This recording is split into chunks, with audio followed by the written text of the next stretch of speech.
Hi, I'm Alex Kincaid, and I'm here with Morgan Aprill, who's a member of the Progressive Student Alliance here on campus just a few days after the presidential appointment of Geoff Mearns. So, April, can you talk a little bit about how you feel about the appointment of this president?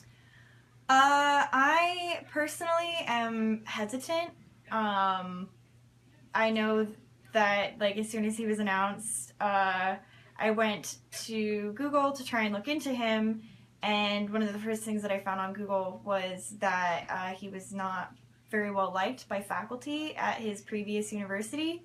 Um, so that concerns me, knowing that Ferguson was a well-liked president among the faculty, and that faculty have felt very not listened to, ignored, not really having much of a say in a lot of things that go on at the university. Mm-hmm.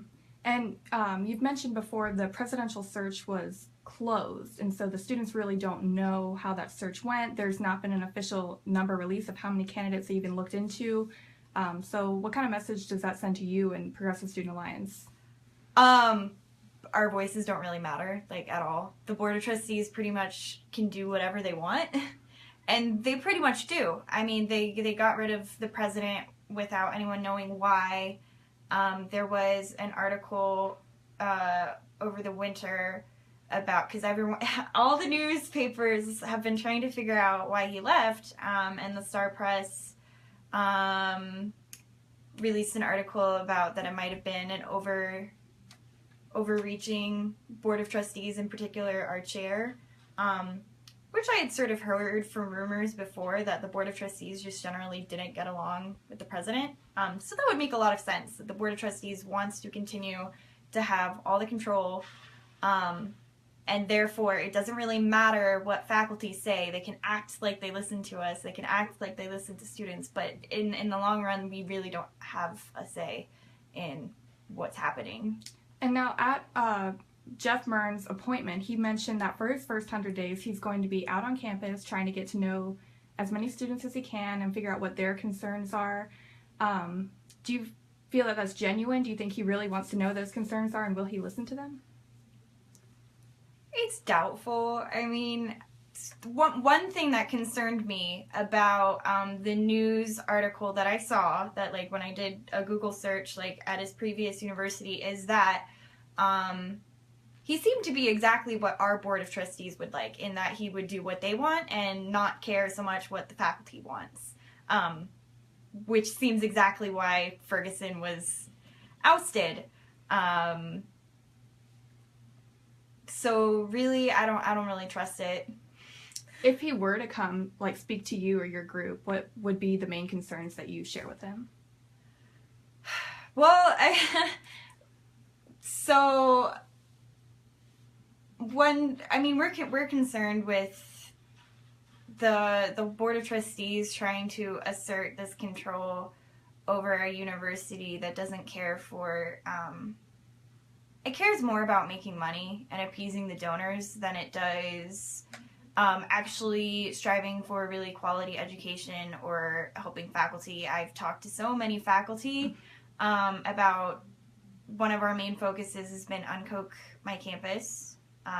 So that was announced not long after Ferguson's departure. And can you explain that a little bit?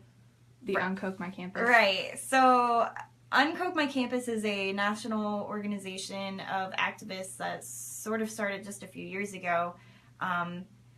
There was a guy from Greenpeace whose job was to research ALEC, the American Legislative Exchange Council, and through his research he found this network of think tanks that were connected to university think tanks, and the professors that would funnel through them and then do research for companies in ALEC that are related to the Koch brothers. And of course, ALEC makes legislation for states that help the businesses involved in ALEC. So this guy found some activists at Florida State University that were working on something that was eerily similar to what happened here at Ball State. Mysterious disappearance of their president, a brand new Koch-funded research center, And they were trying to make sure that the Koch brothers didn't like take over the university, but they did. They appointed like a president that's well within that whole network. And that sort of just grew because you do more research and you find out they've been doing this at different universities all across the country in order to build up this network of young talent to pipeline into their think tanks and continue their legislation and extreme libertarian ideology. So that goes into Ball State in that not long after Ferguson's departure, they announced the $1 million donation from Papa John Schnatter and the Koch brothers, who Papa John is in ALEC, and he is a good friend of the Koch brothers and helped fund a lot of the campaigning that was going on back in 2012 to start our own institute here. And they've already sort of been building that here. So our group tagged into that. There's some people here that spoke out against it. They, the Uncoke My Campus heard about it, reached out to us, and through other people, slowly got the ball rolling to make Uncoke My Campus sort of a focus of the Progressive Student Alliance. Okay. Sorry, that's a really long explanation. Okay. So what Mitchell Likens told me was that one of his biggest problems with the Koch brothers' connection to Ball State is that we're known as a very green campus, and they're known to have very, I guess, they have interest in the coal and oil industries. Yeah. Would you say you agree with that? What are your biggest concerns? Is it sort of like that conflict of interest, or just like that we're funneling people into their think tanks, from what you understand? I mean, the coal and oil industry now, it already did control our country, and now it definitely does with the election of Donald Trump and Mike Pence as vice president. That's another thing about Mike Pence, loves the Koch brothers, or the Koch brothers loves him. He's received more money from the Koch brothers than any other politician in the United States. And the people that they're appointing to Trump's administration are like people from ExxonMobil to lead the Environmental Protection Agency when it's really not hard to find instances of pipelines bursting all over the country. Plus, scientists agree that if we continue this way, we're going to have irreversible climate change, and that's scary. That's what I'm really concerned about. Is that they've created this network to control everything in order to continue our path to self-destruction. And the planet will not be livable anymore. And that's something that Progressive Student Alliance sort of advocates for. You're like a green group in a sense. I know you're pretty much all progressive issues. Yeah. Okay. So regarding the appointment of Mearns, what do you think he can do to directly help Ball State's campus? It would be really great if we could put more money into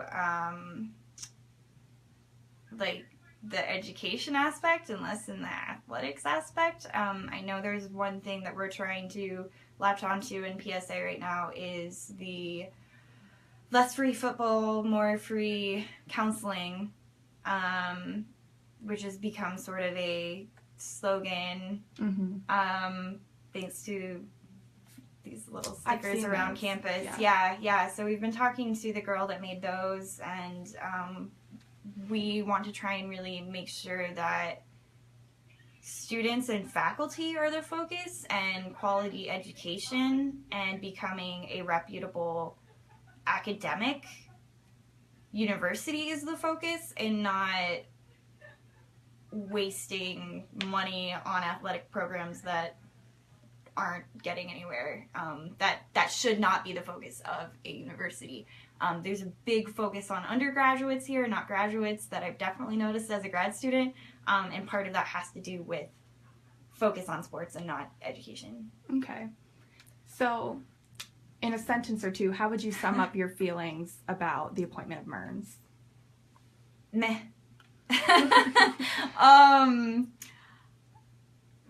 it does. I am very hesitant to believe that he will care about the faculty